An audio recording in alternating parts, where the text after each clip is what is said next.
बंगाल में वोटिंग से पहले चुनाव आयोग का बड़ा एक्शन, उड़े ममता बनर्जी के होश। चुनाव आयोग ने बंगाल चुनाव में सिविक वॉलंटियर्स की तैनाती पर लगाई रोक। अभिषेक बनर्जी के खिलाफ चुनाव आयोग में बीजेपी ने दर्ज कराई शिकायत। अभिषेक बनर्जी ने दिया था भड़काऊ बयान, कहा बीजेपी का सिर हाथ और पैर तोड़ना होगा, बाहरी लोगों को अर्थी पर चढ़ाएंगे।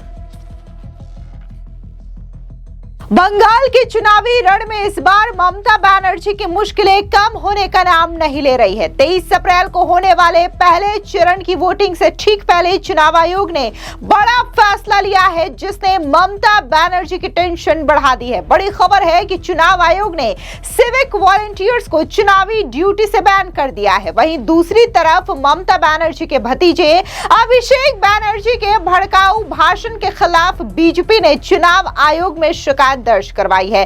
देखना दिलचस्प होगा कि इस मामले में चुनाव आयोग क्या एक्शन लेगा। ऐसे में हम आपको विस्तार से इन दोनों खबरों के बारे में एक एक करके बताते हैं। सबसे पहले बात सिविक वॉलंटियर्स पर लगाए बैन की करते हैं। दरअसल पश्चिम बंगाल विधानसभा चुनाव के मद्देनजर चुनाव आयोग ने स्वतंत्र और निष्पक्ष मतदान सुनिश्चित करने के लिए बड़ा एक्शन लिया है। चुनाव आयोग ने सिविक वॉलंटियर्स को चुनावी ड्यूटी से बैन कर दिया है। मतदान के दिन पोलिंग बूथ या उससे 100 मीटर के दायरे में इन वॉलंटियर्स की मौजूदगी पर पूरी तरीके से पाबंदी होगी।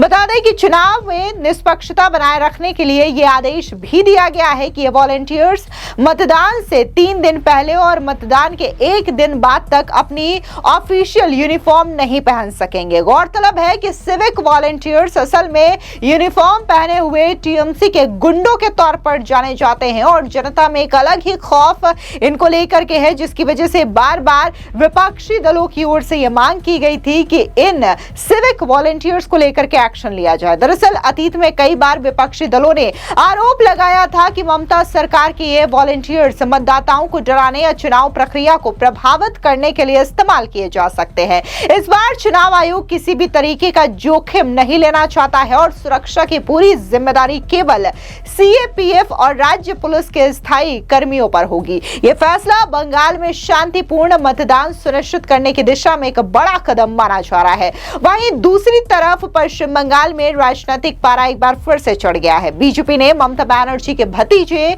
अभिषेक बनर्जी के खिलाफ चुनाव आयोग में शिकायत दर्ज करवाई है। बीजेपी का आरोप है कि अभिषेक बनर्जी ने रैना में आयोजित एक रैली के दौरान बेहद भड़काऊ बयान दिए हैं। पार्टी का कहना है कि इन बयानों का मकसद बीजेपी कार्यकर्ताओं के खिलाफ हिंसा भड़काना है। दरअसल अभिषेक बनर्जी ने पश्चिम बंगाल के रैना में एक जनसभा को संबोधित करते हुए कहा था कि पहले चरण में जहां भी वोटिंग होगी उत्तरी इलाकों से लेकर के जंगल महल तक सभी को बीजेपी का सिर, गर्दन, हाथ और पैर तोड़ना होगा और दूसरे चरण में पूर्वी वर्धमान, दक्षिण 24 परगना, हावड़ा, हुगली और कोलकाता में हम उसकी गर्दन और रीढ़ की हड्डी तोड़ देंगे और फिर राम नाम सत्य है के नारे के साथ उन्हें विदाई देंगे, बाहरी लोगों को अर्थी पर चढ़ाएंगे। बता दें कि बीजेपी के मुताबिक इस भाषण के दौरान उन्होंने ऐसी भाषा का इस्तेमाल किया जिससे राज्य में अशांति फैल सकती है। बीजेपी ने चुनाव आयोग को सौंपे पत्र में कहा है कि यह सीधे तौर पर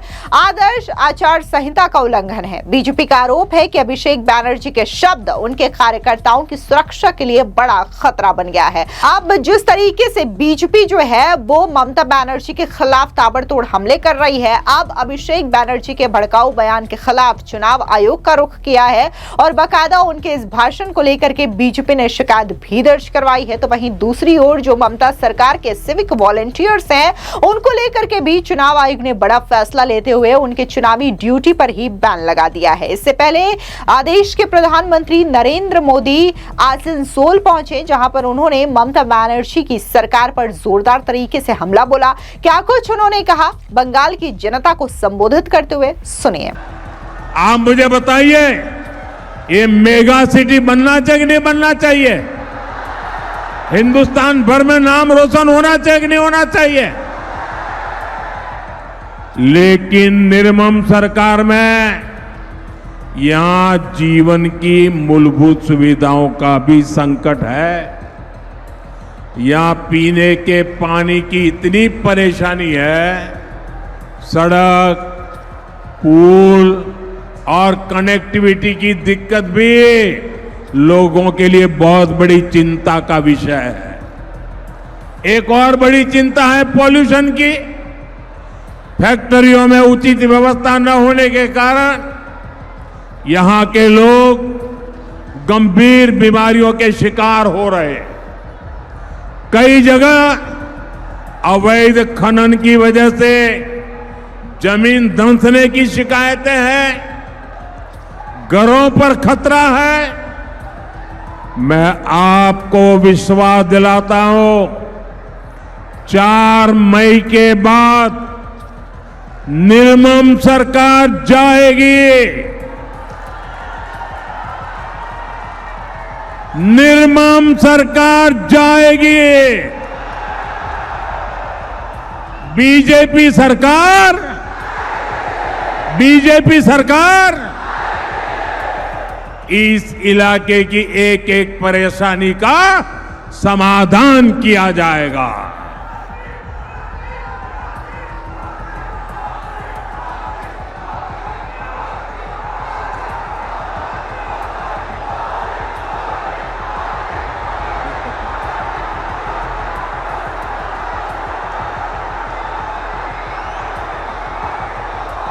आपका ये प्यार मेरे सर आंखों पर,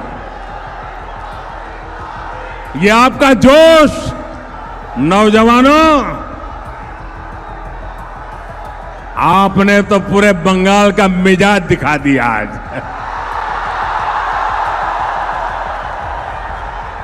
साथियों, हमारा बंगाल शक्ति पूजा की धरती है,